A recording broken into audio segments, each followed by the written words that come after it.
Bienvenidos a todos y todas a este espacio de diálogo y reflexión, donde la educación trasciende los límites del aula de la escuela para comprenderse como una experiencia profundamente humana, ética y transformadora. Soy Doris Andrea Jaramillo Espina. Seré la moderadora de este espacio llamado Educando en la Penumbra, la esperanza como un acto pedagógico. Este podcast se desarrolla en el marco de la Maestría en Educación, en la asignatura Pedagogías Críticas y Decoloniales, orientada por la docente de la Universidad Iberoamericana, Lady Cristina Sáchica Cepeda, quien nos invita a cuestionar, analizar y dar un nuevo sentido al papel de la educación en contextos contemporáneos marcados por la complejidad.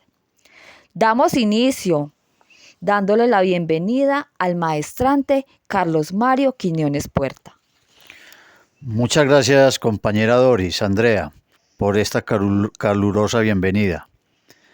Este diálogo ha sido construido por los maestrantes aquí presentes, Doris Andrea Jaramillo Espina, Natalia Andrea Patiño Romero, Carlos David Burgos González y quien les habla, Carlos Mario Quiñones Puerta, como una apuesta para pensar en la educación desde nuestras propias experiencias y preocupaciones, con base en una lectura muy interesante llamada La pedagogía crítica en tiempos oscuros, por Henry Giroux, esperando que sea de su interés y mucho aprendizaje.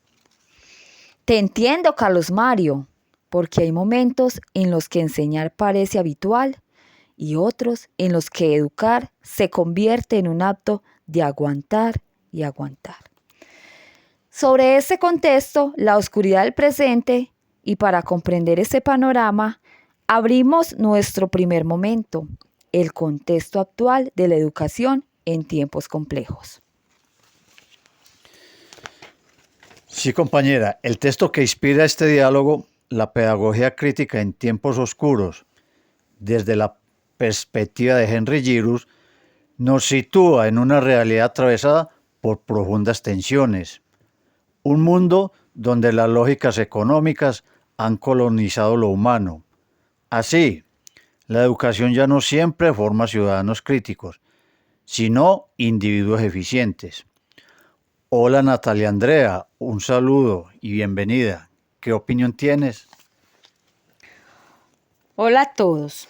En mi opinión, se nos enseña a contestar rápido, pero no a preguntar de forma respetuosa, a cumplir como obediencia, pero no a dudar, reforzando el pensamiento crítico. Y eso no es ingenuo, responde a unos sistemas coloniales y de poder.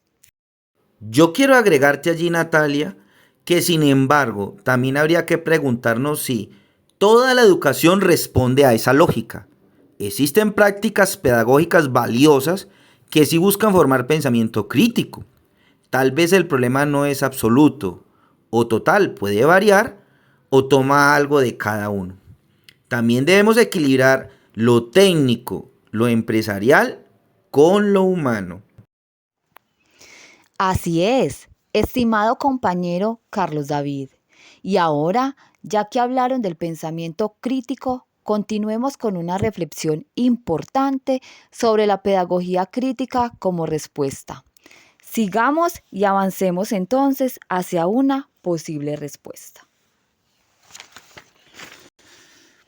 Más que una metodología, la pedagogía crítica es una posición ética y política frente a la educación. Yo quiero referenciar a Henry Giroux, que manifiesta que educar implica formar sujetos capaces de cuestionar la realidad, no solo adaptarse a ella. Pero también quiero agregar que para Giroux es importante reconocer que no todos los contextos permiten esa crítica de manera abierta. ¿O será que tengo una confusión allí? Pero lo que sí tengo muy claro es que el reto está en cómo llevarla a la práctica, sin desconocer esas limitaciones y sin convertir la pedagogía crítica en un partido político. Bueno, hemos tenido varias posturas sobre la pedagogía crítica y es tan interesante este tema que necesitamos abrir otro podcast. Pero ahora continuemos cómo es el docente como intelectual, público y decolonial, su papel en este contexto. Claro que sí, compañera, es obvio. El docente deja de ser transmisor para convertirse en dinamizador del conocimiento. Pero Carlos Mario, te digo una cosa, que también el docente es un intelectual público, capaz de criticar las estructuras educativas y sociales. Yo quiero decir a este tema especialmente que el docente en este contexto es un ser humano. No solo es intelectual que enfrenta presiones institucionales y tiempos limitados y sobre todo realidades complejas. No es solo ideal, es una construcción posible pero desafiante. Bueno, compañeros y compañeras, entramos ahora en el punto clave, la relación entre educación, poder y democracia. Es que la educación nunca ha sido neutral en temas de política. Tremendo y complicado este tema, convertir la educación en mercancía por el poder. Pierde su sentido democrático, como es el caso de los colegios privados y el homeschool de primaria. Mi postura sobre este tema es cierto que la educación necesita responder a realidades económicas debido a que aunque no lo queramos, el neoliberalismo es un desafío en nuestro país.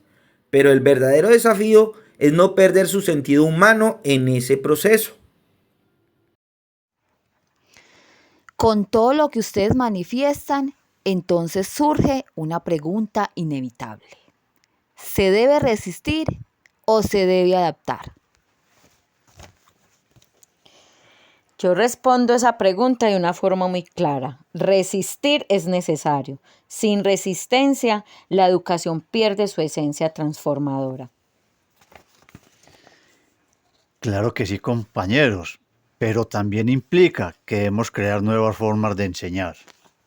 Tal vez no se trata solo de resistir, sino de transformar desde dentro, poco a poco, sin perder la esperanza, porque la educación no cambia el mundo de inmediato, pero sí transforma a quienes pueden hacerlo. Gracias a todos y todas por escuchar este educativo podcast, Educando en la Penumbra, la esperanza como acto pedagógico. Y también a nuestros invitados maestrantes, Natalia Andrea, Carlos Mario y Carlos David. Muchas gracias por educar en tiempos difíciles. No es una tarea fácil, pero sí profundamente necesaria. Y en cada aula aún puede encenderse una luz. Agradecimientos a la Universidad Iberoamericana, a la profesora Lady Cristina Sáchica Cepeda, en su asignatura Pedagogía Crítica y Decoloniales, podcast realizado por los maestrantes Doris Andrea Jaramillo Espina, Carlos Mario Quiñones Puerta, Natalia Andrea Patiño Romero y quien les está hablando, Carlos David Burgos